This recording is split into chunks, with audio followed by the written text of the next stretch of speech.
네, 아침을 여는 증시 오프닝벨 1부 함께하고 계십니다. 이번에는 해외 증시 전문가 모시고 말씀 나눠보도록 할 텐데요. 멀린 778의 이민호 전문가 자리해 주셨습니다. 안녕하세요. 안녕하십니까. 네, 대표님 오늘 뉴욕 증시 혼조세로 마감을 했습니다. 네. 앞서서 또 바이든 정부의 대규모 플랜도 공개가 되었고요.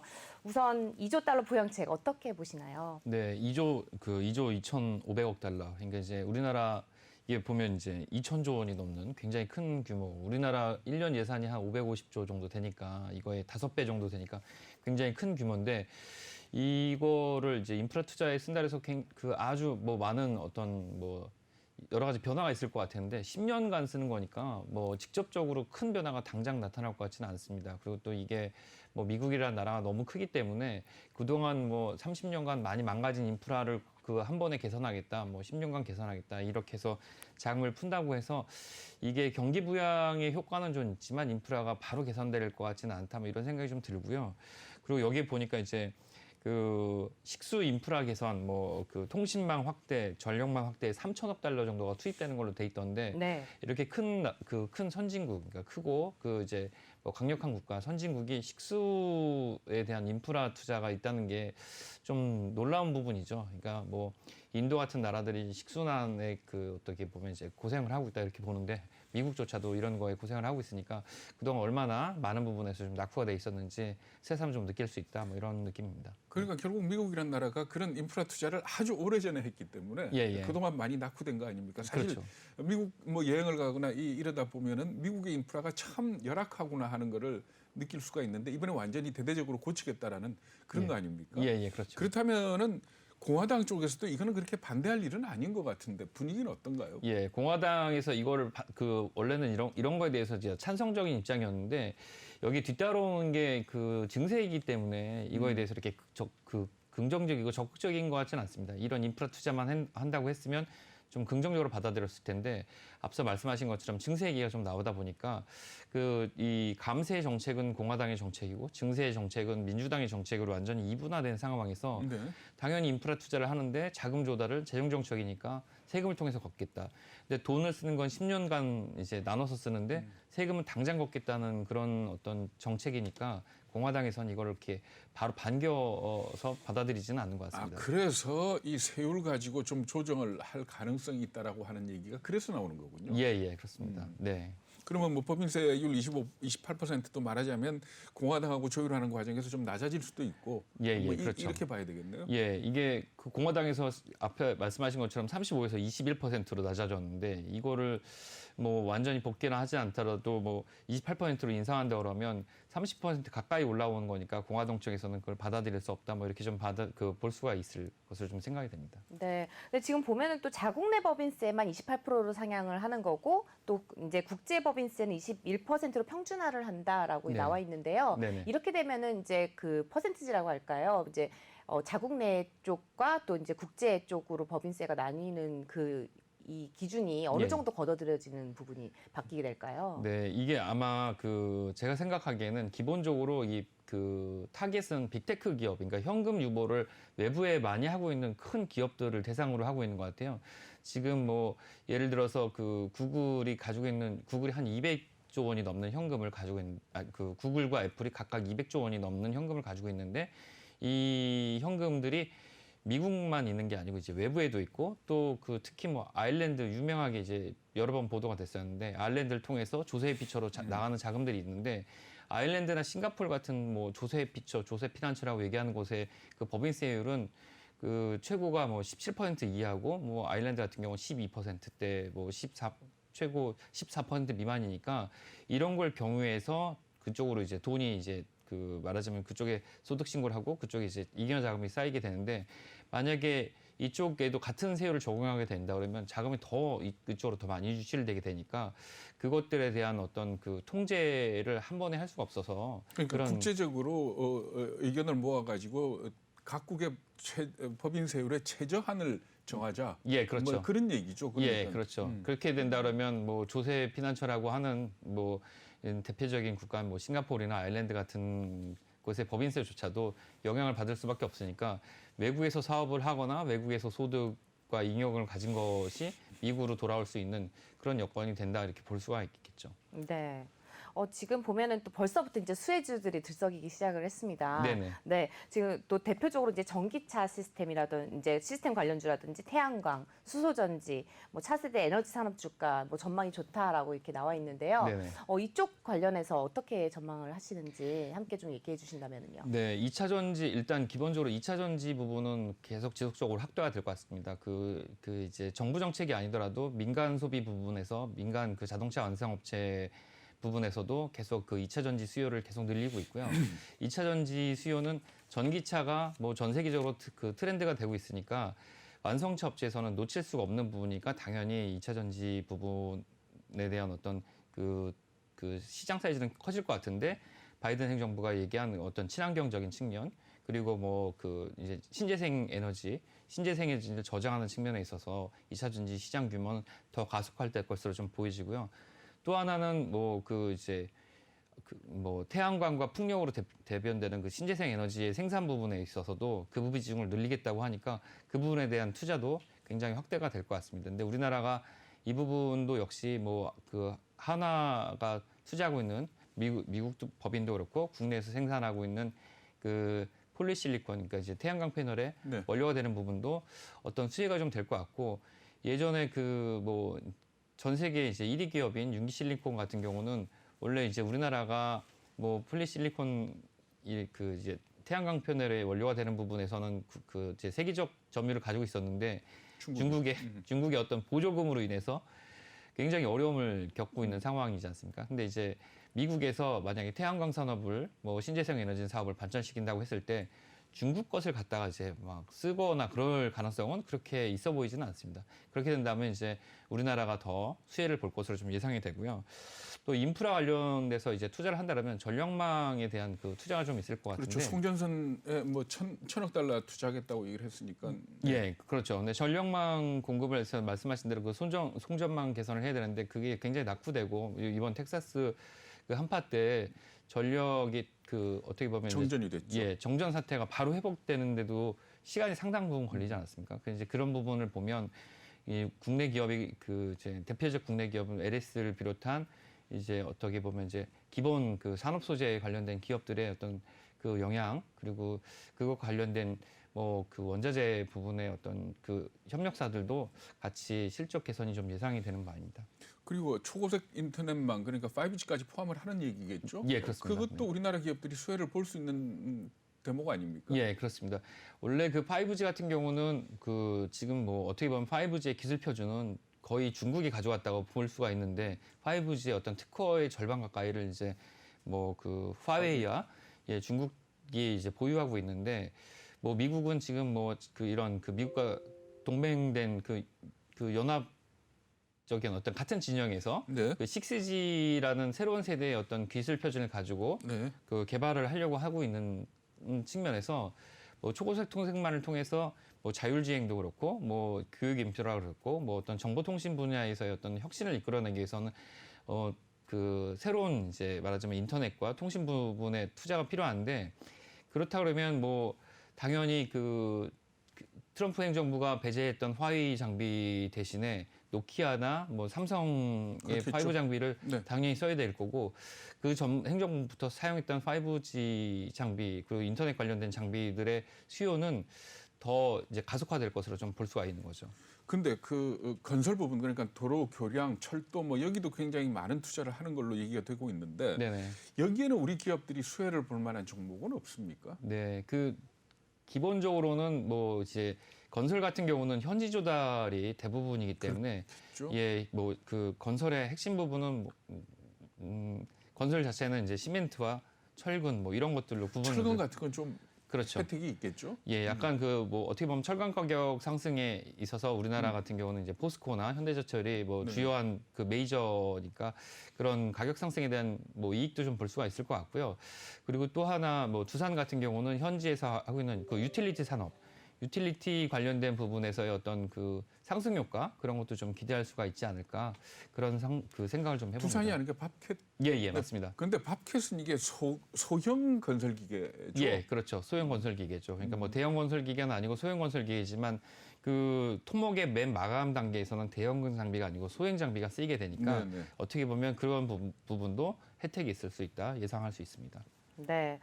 또 아까 이제 뭐 반도체라든지 2차 전지 뭐 이쪽에 또 얘기를 하다 보니까 애플카 쪽 얘기도 안 할 수가 없을 것 같습니다. 네. 뭐 UBS에서도 또 애플카가 10년 내 뭐 전기차 쪽에 굉장히 또 두 번째로 2위를 갈 것이다 뭐 이런 얘기도 내놓고 있잖아요. 예, 예. 네, 애플카 어떻게 전망하세요? 애플카는 아직 그 어떤 모델도 나오지 않고 그렇죠. 사실 이제 얘기만 나오고 있는 상황이죠. 그림조차 나오지 않은 상태이기 때문에 말씀드리기가 좀 성급한 것이 아닌가 싶은데 그 UBS에서 얘기한 거는 이제 기본적으로 애플카가 이제 기술 기업으로서 가지고 있는 특허들 그리고 장비 부분에서 아직 공개되지 않았지만 장비 부분에서 이미 개발해서 시제품을 내놨던 뭐 라이다라든지 이런 부분을 얘기하는 것 같습니다. 근데 가장 기본적으로 이제 이런 소프트웨어 기술 기업 그리고 뭐 지금까지 가전 부분에서 애플이 가지고 있던 다른 뭐 샤오미가 뭐 전기차에 뛰어들고 네. 이런 것처럼 이제 다른 기술 기업과 애플의 가장 큰 차이점은 그 브랜드와 현금 보유 능력이라고 볼 수 있는데 뭐 샤오미가 10년간 10조 원을 투자해서 전기차를 개발한다고 얘기를 했지 않습니까? 근데 애플은 당장 가지고 있는 현금만 200조 원이 넘는 상황이니까 여기서 10%만 사용해도 20조 원인 거고요. 매년 현금 보유는 5% 이상 늘고 있으니까 네. 그러니까 당연히 이런 부분에서 현금 보유로 인한 그 투자 여력 그리고 또 자동차 메이커들 중에 5대 메이저를 제외하고 나머지 부분 나머지 자동차 회사들의 어떤 수익률은 낮아지고 있는 추세입니다. 그러니까 이제 어떻게 보면 이런 기술 기업의 그 제조 하청으로 전락할 수 있는 가능성이 굉장히 높아지고 있으니까 네. 이런 메이저가 기술 기업이 돈을 투자해서 자기들 소프트웨어를 공급하고 요청을 하면 그 제조나 어떤 시장 점유에 필요한 차량 공급은 뭐 이상이 없다 이런 전제를 깔고 가는 거죠. 근데 이제 문제는 아직 어떤 청사진도 나와 있지 않은 상태에 잠재력만 가지고 평가를 한다는데 이제 거기에 어떤 리포트나 전망에 약간 단점이 좀 있는 것 같습니다. 근데 사실 LG나 삼성을 보면 말이죠. 삼성 같은 경우에는 전기차 진출 안 하겠다 네네. 하긴 했습니다만은 그 사업의 포트폴리오 보면 파워트레인이라든지 네네. 전장 사업이라든지 네. 뭐 이것 보면은 사실은 거의 완벽하게 갖추고 있어서 네, LG가 내일이라도 우리 전기차 할래 하면 하나도 놀라울 게 없거든요. 그렇습니다. 근데 그게 비하면 애플은 굉장히 준비가 안 돼 있는 상황인데. 예, 그렇죠. 네. 예, 애플은 아마 다른 메이저사들을 지금까지 거래 관계에서 폭스콘처럼 설계만 해서 던져주면 그냥 만들어주는 외주사로 생각을 하고 있는데 자동차는 휴대폰이나 컴퓨터랑 좀 다르게 더 복잡한 단계가 있다는 것을 약간 간과하고 있는 게 아닌가 이런 생각도 좀 들고요.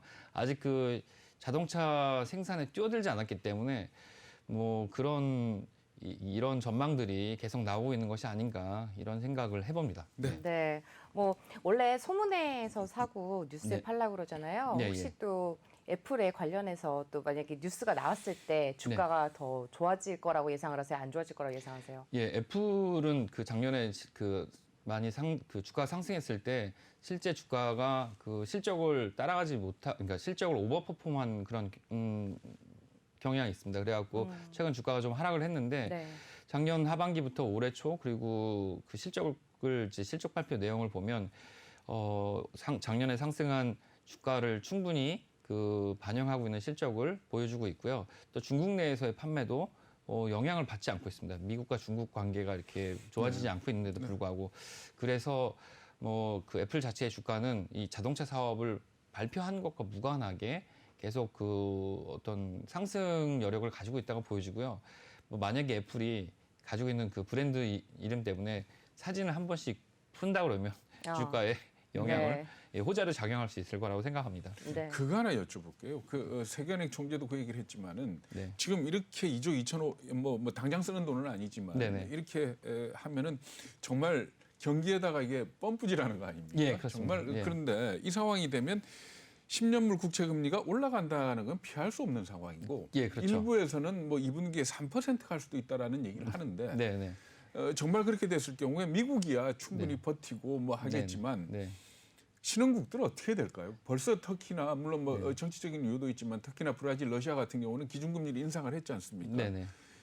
걱정 안 되나요? 아, 그렇죠. 걱정되는 상황이죠. 특히나 외환 보유고가 적고 그리고 통화 수합 체결이 안 돼 있는 국가, 네. 그리고 또 그 달러 수급이 원활하지 않은 국가들은 굉장히 문제가 좀 있을 것 같습니다. 특히 뭐 우리나라는 이제 미국과도 통화 수합이 체결돼 있고 뭐 주요한 통화라도 그 통화 수합이 그 체결이 돼 있는 상태인데다가 그리고 또 계속 수출을 통해서 이제 어떻게 보면 외화 유입이 계속되고 있는데도 불구하고 이 금리가 상승할 때마다 영향을 받는데 우리나라 같지 않은 국가들 같은 경우는 굉장히 금리의 영향을 많이 받을 수밖에 없겠죠. 그런데 우리가 외환 위기 때 보면 예, 예. 그런 비슷한 흐름도 있었지만은 그 외환 투기 세력들이 가세를 하지 않습니까? 예. 그래가지고 한 나라 무너뜨리면서 네네. 글로벌 전체로 흔드는 그런 과정이 오는데 예.